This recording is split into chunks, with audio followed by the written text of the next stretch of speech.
Here's my top 10 asset types in GameMaker. Number 10, paths. Paths have a very special place in my heart because they've been around for so long and they're very useful where you need movement for, say, enemies or NPCs, where you know they're only gonna move between 2 points. You can also use their data at runtime to do whatever you want with it, like I made this racing track. Number 9, shaders. Shaders are so fun to make. You're only gonna need them at a particular point in your journey, but once you learn how to program shaders, they add so much to your game, whether it's individual object effects or applied to the whole screen. Number 8, notes. This is a really basic asset, but so useful. It helps me keep track of things that I've done or need to do in the project, and I can document things that I want other team members to know. Number 7, fonts. I love fonts because it's such an easy way to make your game look better. If you use text in your game, just make a font, set it up, and then use draw set font to use that font. Number 6, scripts. This is so high up because it's such an important part of your project and your code. This is where you initialize global variables and global functions that you're going to use throughout your project. And any code that you put in a script runs when the game starts. And we are now in the top 5. Rooms, of course.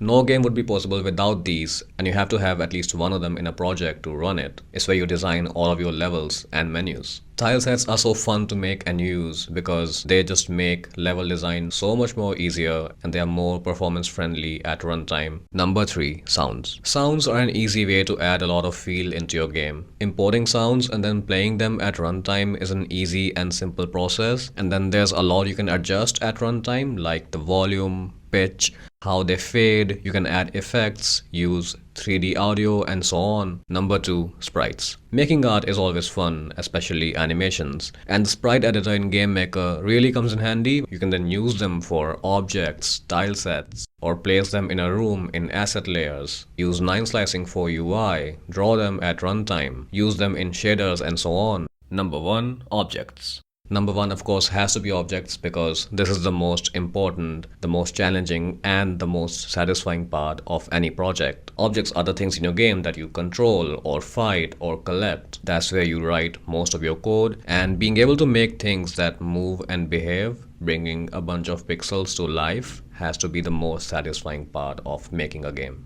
So that's my ranking, but I want to read yours too. Let me know in the comments and I will read them. Bye.